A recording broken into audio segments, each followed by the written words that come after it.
नमस्कार साथियों, आज एक बहुत ही महत्वपूर्ण टॉपिक को लेकर फिर से मैं आप लोगों के सामने उपस्थित हूँ। साथियों, आज का जो मेरा टॉपिक है वो उत्तराखंड के अंदर मेडिकल कॉलेज के 1455 पदों पर जिन अभ्यर्थियों का चयन हुआ है, जिन अभ्यर्थियों ने ज्वाइन कर लिया है, उनके लिए बहुत ज़्यादा महत्वपूर्ण है। साथियों, लगातार एक ही सवाल खड़ा हो रहा है, लगातार ग्रुपों में एक ही बात चल रही है कि आखिर सैलरी कब आएगी। जिन लोगों ने ज्वाइन कर लिया है, जिन लोगों को ज्वाइन किए हुए लगभग 2, ढाई, 3 महीना हो चुका है, वो लगातार एक ही सवाल कर रहे हैं, आखिर हमारी सैलरी कब आएगी। श्रीनगर में सैलरी आ चुकी है और श्रीनगर में एक ही बात चल रही है कि सैलरी तो आ चुकी है लेकिन अलाउंसेस का पता नहीं है, भत्तों का पता नहीं है। बहुत सारे लोग मुझे ये भी कहते हैं कि भाई हमें भत्तों से क्या करना है, हमारी नौकरी तो नहीं लगी है। तो आपके लिए ये वीडियो नहीं है, ये वीडियो उनके लिए है जिनकी नौकरी लग चुकी है। आपके लिए भी मैं कंटेंट बनाता हूँ, तो कभी जब उनको दिक्कत नहीं होती तो आपको भी दिक्कत नहीं होनी चाहिए। समस्याएं सबकी है और सबकी समस्याओं का समाधान होना चाहिए। बहुत सारे लोगों को दिक्कत होती है, तो दिक्कत नहीं होनी चाहिए। अपने ही साथ के लोग हैं, अगर आप उन्हीं लोगों से जो है इस तरह से बिहेव करने लगो तो नहीं चलेगा काम। तो मैं आप लोगों को बताना चाहता हूँ, श्रीनगर में जो सैलरी आई उसमें अलाउंसेस जो है, salary, basic salary plus DA plus hill allowance, इतना ही उसमें दिया गया, बाकी कोई अलाउंसेस उसमें नहीं दिए गए। इसी तरीके से इसी क्रम में अल्मोड़ा में भी सैलरी आई। अल्मोड़ा में DA plus basic salary plus DA plus HRA plus hill allowance ये दिए गए। अब इन 2 मेडिकल कॉलेजों के अलावा बाकी कहीं भी सैलरी नहीं आई है, चाहे वो दून मेडिकल कॉलेज है, चाहे वो हल्द्वानी का कैंसर इंस्टीट्यूट है, चाहे सुशीला तिवारी है, चाहे आपका रुद्रपुर मेडिकल कॉलेज है। इन जगहों पर अभी सैलरी नहीं आई है। तो साथियों, मैं आप लोगों को बताना चाहता हूं कि हल्द्वानी में हम लगातार इस मामले में बात कर रहे हैं। संबंधित जो है ऑफिस के जो कर्मचारी हैं, जो क्लरिकल स्टाफ हैं, उनसे मेरी बात चल रही है और जल्द जो है, मैंने आपको बताया था जैसा कि जुलाई में सैलरी आएगी और जुलाई स्टार्टिंग में सैलरी आ जाएगी। तो आप लोगों को बताना चाहता हूं कि मैं लगातार इस पर काम कर रहा हूं कि किसी के कोई अलाउंसेस ना कटे, जितने भी अलाउंसेस हैं वो सब मिले, क्योंकि यही इन्हीं सब चीज़ों को लेकर सैलरी बनती है। जैसे श्रीनगर में हुआ, ड्रेसिंग अलाउंस नहीं मिला और आपका व्हीकल अलाउंस नहीं मिला, फूड अलाउंस नहीं मिला, आपका वॉशिंग अलाउंस नहीं मिला, एचआरए नहीं मिला।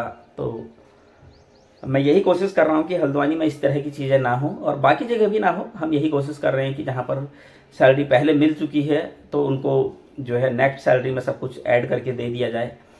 अभी यही कोशिश चल रही है हमारी। मैं लगातार इस पर काम कर रहा हूँ, कोई ये ना सोचे कि काम नहीं हो रहा है। इस पर लगातार हम काम कर रहे हैं कि किसी को भी जो है कोई अलाउंसेस में जो है अनियमितता ना हो, अलाउंसेस सभी मिलें और लगातार इस पर काम हो रहा है। जैसा कि मैंने एक वीडियो बनाया था व्हीकल अलाउंस को लेके कि जो है नर्सिंग अधिकारियों को व्हीकल अलाउंस 3000 रुपये मिलता है, लेवल 7 में हम लोग आते हैं और व्हीकल अलाउंस जो है 3000 रुपये मिलता है।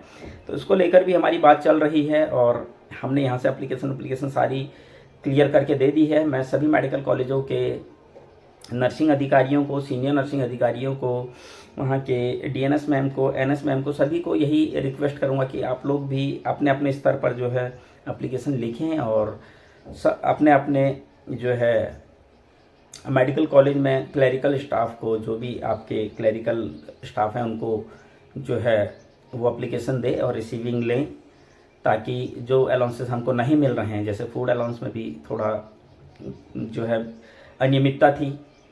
स्वास्थ्य विभाग में 1950 है और यहाँ पर 1150 है, तो ये भी हमें देखना चाहिए। आप सभी जगह देखिए, मेडिकल कॉलेज में 1950 नहीं मिलता है, 1150 मिलता है। इस पर मैंने वीडियो भी बनाया था और यहाँ पर हमने ये प्रोसेस कर दिया है। एनएस मैम, डीएनएस मैम और हमने मिलकर ये प्रोसेस यहाँ पर कर दिया है और आप लोगों को भी ये प्रोसेस बाकी मेडिकल कॉलेजों में भी करना चाहिए। अल्मोड़ा में भी ये प्रोसेस हमने करवा दिया है। Srinagar medical college, Rudrapur medical college, Doon medical college और कैंसर इंस्टीट्यूट का भी हमने करवा दिया है। तो रुद्रपुर, देहरादून और श्रीनगर मेडिकल कॉलेज में भी ये प्रोसेस हो जाना चाहिए, ताकि जल्द से जल्द जो अनियमितताएँ हैं, वेतन विसंगति इसको कहेंगे, तो वो सुधारी जा सके और जल्द से जल्द ये जो अलाउंसेस हैं जो कि कम दिए जा रहे हैं उसको सही करके, जैसे फूड अलाउंस 1150 दिया जा रहा है मेडिकल कॉलेज में, जबकि 1950 है, तो उसको सही करके 1950 दिया जाए और व्हीकल अलाउंस जो कि नहीं दिया जा रहा है वो 3000 रुपये है, वो भी दिया जाए। ये देखिए, ये जियो हमने लगाए हैं और ये जियो सबके पास होने चाहिए। मैं लगातार इस बात को कहता हूँ, जितने भी हमारे मेडिकल कॉलेज की यूनियन हैं सबके पास ये चीज़ें होनी चाहिए। यूनियन का काम होता है कि उनके पास ये सारी चीज़ें अवेलेबल हो और वो इन मुद्दों को उठाएं।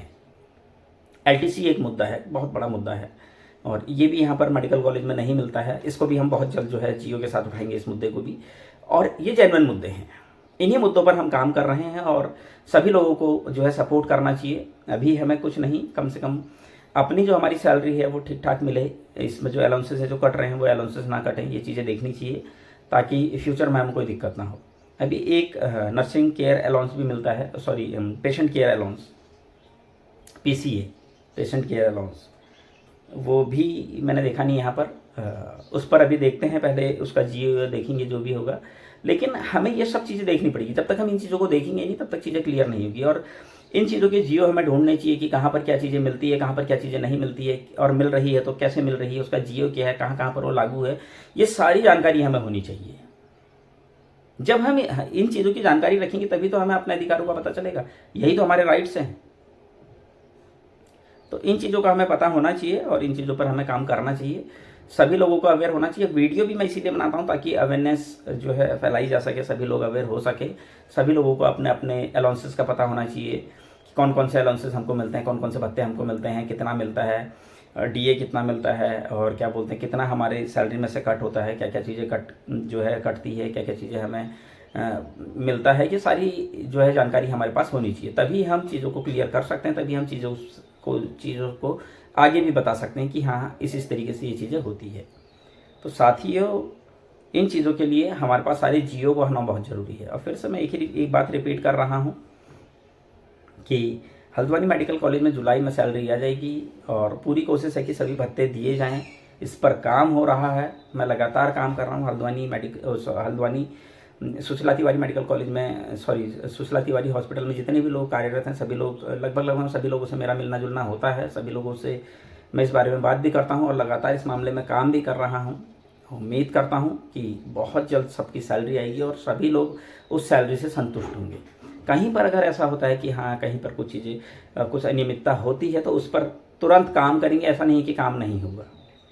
हमारी जो सबसे पहले जो प्रायोरिटी है हमारी वो यही है, क्योंकि दूर दूर से लोग यहाँ पर आए हैं, किराए में रह रहे हैं। सैलरी ना मिलने की वजह से बहुत परेशानी हो रही है लोगों को, रहने की परेशानी, खाने की परेशानी, आने जाने की परेशानी होता ही है। किराए में रह रहे हैं, मकान मालिक किराए के लिए भी बोल रहा है, खाने पीने में भी दिक्कतें आ रही है, हर चीज़ में दिक्कत आ रही है। तो हम यही कोशिश कर रहे हैं कि जल्द से जल्द सैलरी मिले।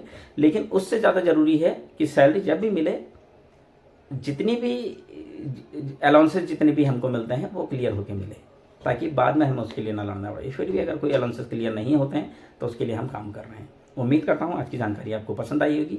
आगे भी मैं इसी तरह की जानकारी आप लोगों के लिए कराता रहूँगा। तब तक के लिए धन्यवाद।